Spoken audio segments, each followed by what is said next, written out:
Oi, gente, graça e paz do nosso Senhor Jesus Cristo. Tudo bem com vocês? Vamos para o nosso momento com Deus? Vamos orar. Santo Deus, eterno Pai, te louvamos, meu Pai, porque Tu és bom, Tua misericórdia dura para sempre, meu Deus. Senhor, te louvamos porque Tu és Deus justo, Deus longânimo em se irá, Pai amado. Te louvamos, meu Pai, porque o Senhor não nos dá aquilo que merecemos, Pai, que é a Tua ira. Te louvamos, Senhor, porque Tu és o Deus verdadeiro, Tu és o Criador do céu e da terra, Senhor. Tu és o nosso Criador, Pai amado.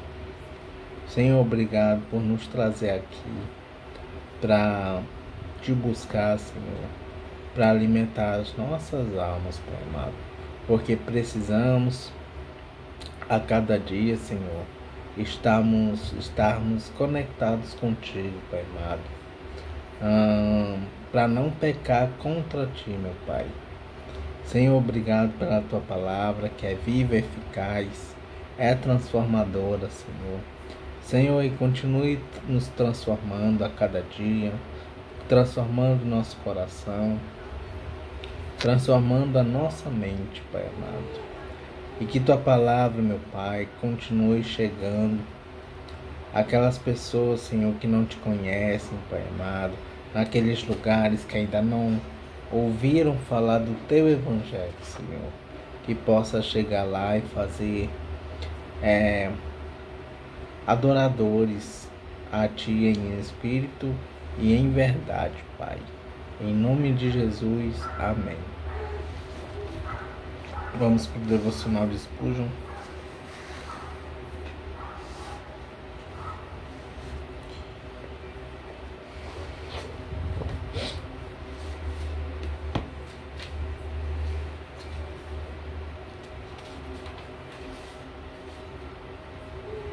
O devocional de hoje é referente ao profeta Ageu.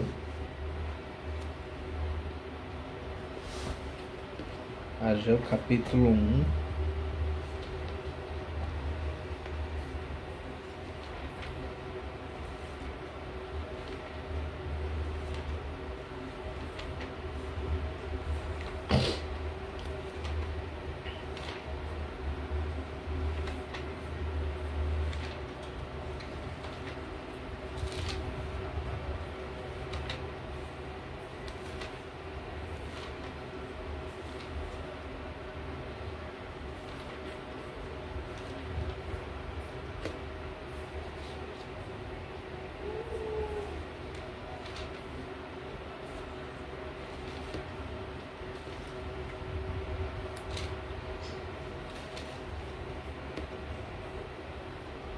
Ageu capítulo 1, versículo 9.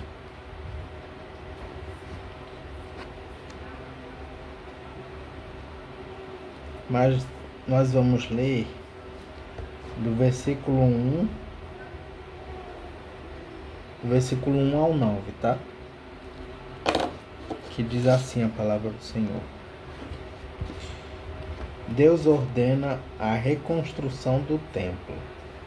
Uma introdução diz assim, desse capítulo.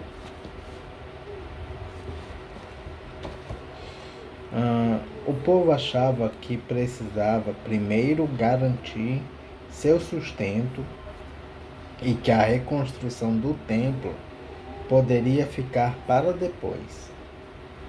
Deus não concorda com essa inversão de prioridades. Referência: Mateus capítulo 6, versículos 31 a 33. E ordena a reconstrução do templo.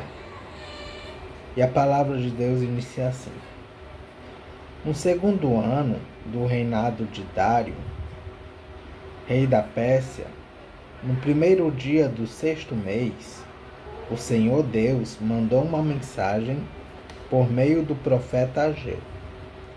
Essa mensagem era para o governador de Judá, Zorobabel, filho de Salatiel, e para o grande sacerdote Josué, filho de Josadaque. O Senhor Todo-Poderoso disse o seguinte: o povo está dizendo que ainda não chegou o tempo de reconstruir o templo. Por isso, o Senhor falou assim por meio do profeta Ageu. Povo de Judá, será que fica bem vocês viverem em casas luxuosas enquanto o meu templo continua destruído? Pensem bem no que tem acontecido com vocês. Vocês semearam muitas sementes, mas colheram poucos. Tem comida, mas não é o suficiente para matar a fome. Tem vinho, mas não para ficarem bêbados. Tem roupas, porém, elas não chegam para os proteger do frio. E o salário que o trabalhador recebe não dá para viver. Por isso, o Senhor Todo-Poderoso diz: pensem bem no que tem acontecido com vocês. Agora vão até as montanhas, tragam madeira e construam de novo o templo. Eu ficarei muito contente com esse templo, e ali serei adorado e honrado. Vocês esperavam colheitas grandes, porém elas foram pequenas. E quando estavam levando para casa o pouco que colheram, eu soprei tudo para longe. E por que foi que eu, o Senhor Todo-Poderoso, fiz isso? Foi porque vocês só vivem cuidando das suas próprias casas, mas não se importam com a minha casa, que está destruída. É por isso que não chove e os campos não produzem colheitas. Eu fiz com que houvesse seca nos campos e nas montanhas. Fiz com que a seca atingisse as plantações de cereais, as parreiras, as oliveiras e todas as outras plantações do país. Ela castigou as pessoas, os animais e todas as plantações.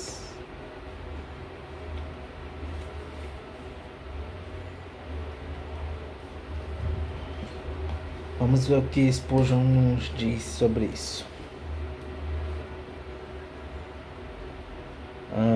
Almas avarentas limitam suas contribuições ao ministério e obras missionárias e chamam tal atitude de poupar com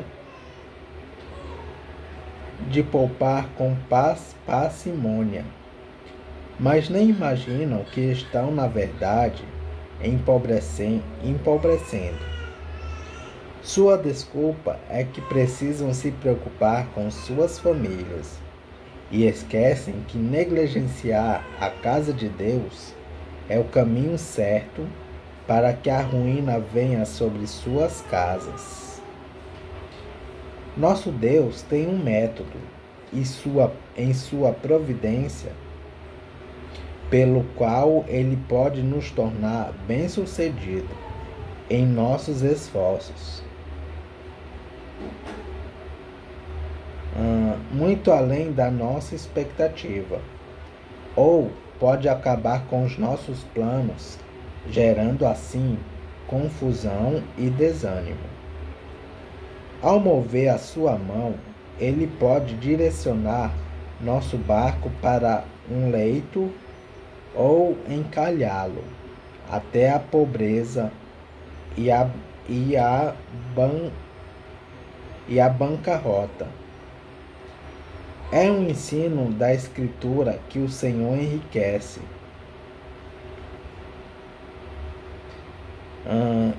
o generoso e deixa o avarento de descobrir que a retenção tende à pobreza. Em uma esfera muito ampla de observação, notei que os cristãos mais generosos que conheço são sempre mais felizes e quase que invariavelmente mais próspero. Vi o doador generoso elevar-se à riqueza com as quais nunca sonhou, e vi com igual frequência o avarento egoísta e mesquinho cair em pobreza, exatamente pela mesma parcimônia que adotou, acreditando que isso o ajudaria. Homens confiam em bons administradores, quantias exorbitantes, e assim o é com o Senhor. Ele concede dádivas em grandes quantidades àqueles que dão em alqueires. Onde a riqueza não é concedida, o Senhor do pouco faz muito. Onde a riqueza não é concedida, o Senhor do pouco faz muito. Pelo contentamento que o coração santificado sente, em uma porção da qual o dízimo é dedicado ao Senhor. O egoísmo olha primeiro para a casa, mas a piedade busca em primeiro lugar o reino de Deus e sua justiça. Além do mais, a longo prazo o egoísmo é perda, e a piedade é grande ganho. É necessário ter fé para agir para com Deus com mãos abertas. Mas Ele certamente merece isso de nós. E tudo o que pudermos fazer ainda é reconhecimento muito pobre de nossa incrível dívida e de sua bondade. É pura verdade isso aqui.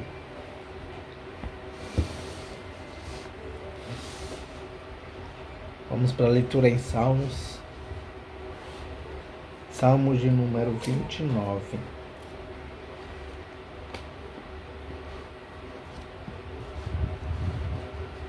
Salmos de número 29 diz assim: o poder de Deus na tempestade.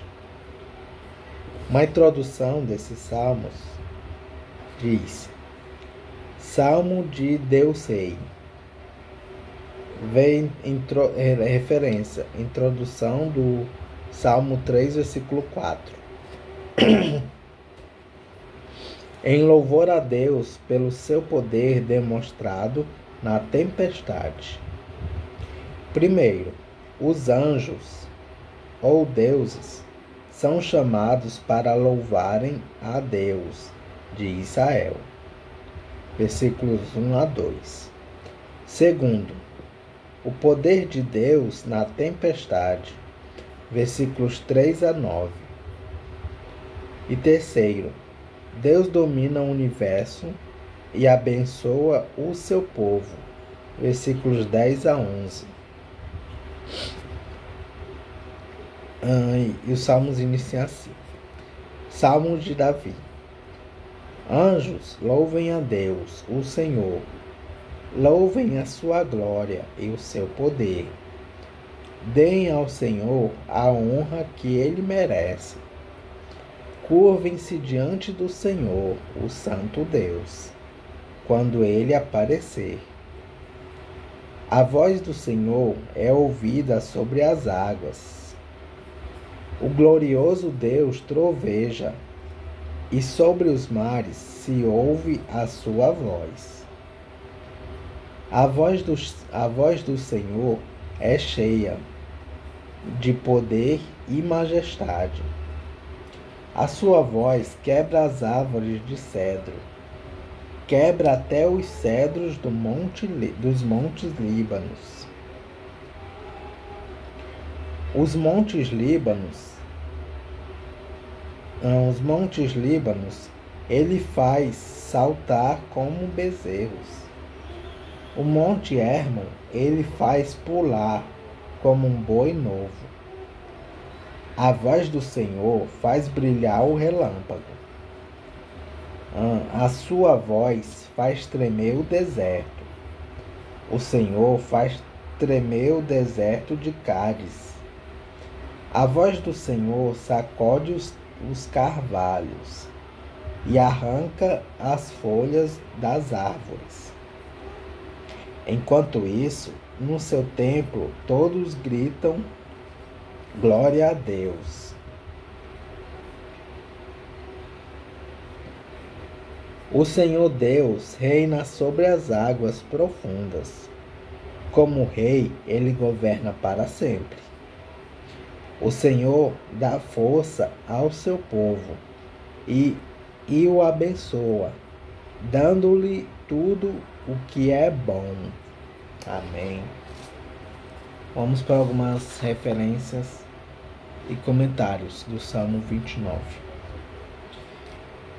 Salmo 29, título hebraico, introdução do Salmo 4, versículo 1. Salmo 29, versículo 1. Ao pé da letra, o texto Ao pé da letra, o texto hebraico diz: filhos de Deus, ou filho dos deuses, entre aspas. Isso pode ser uma referência aos anjos, entre aspas. Referências: Salmos 8, versículo 5, Salmos 89, versículos 5 a 7. Ou então, aos deuses das outras nações. Referência: Salmo 138, versículo 1. Salmo 29, versículo 2. Deem ao Senhor a honra que ele merece. Ao pé da letra, o texto hebraico diz: dai ao Senhor a glória devida ao seu nome. O nome é um modo de falar sobre o próprio Deus. Referência: Salmo 20, versículo 1.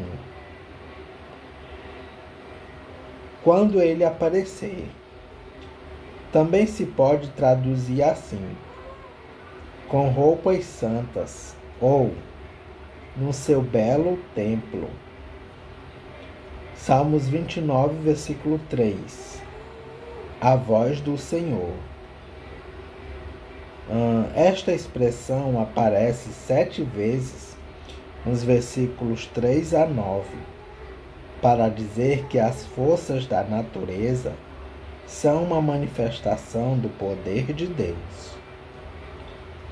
Salmo 29, versículo 5. Cedros dos montes Líbanos. Árvores famosas por serem altas e muito fortes. Sem referências: Salmos 80, versículo 10, Salmo 92, versículo 12, Salmos 104, versículo 16, Salmo 29, versículo 6. Monte Hermon, o mais alto da Síria. 3.000 metros de altitude, situado a 65 quilômetros a nordeste do Lago da Galileia. Referências: Deuteronômio, capítulo 3, versículos 8 a 9, Salmos 42, versículos 6 e 7, e Salmos 89, versículo 12. Pular, referência, Salmo 114, versículo 4. Salmo 29, versículo 8. Deserto de Cádiz. Ficava a uns 80 quilômetros ao sul da terra de Canaã. E os israelitas passaram por ele em sua viagem à terra prometida. Referência: Números capítulo 20. Também pode ser um deserto que ficava perto da cidade de Cádiz, na Síria. Salmo 29, versículo 9. Sacode os carvalhos. Tradução possível. Tradução provável. O texto hebraico diz: faz as veadas darem cria. Salmo 29, versículo 10. As águas profundas. Também se pode traduzir assim: as águas lá de cima. Referência: Salmo 104, versículo 3. Ou então, o dilúvio.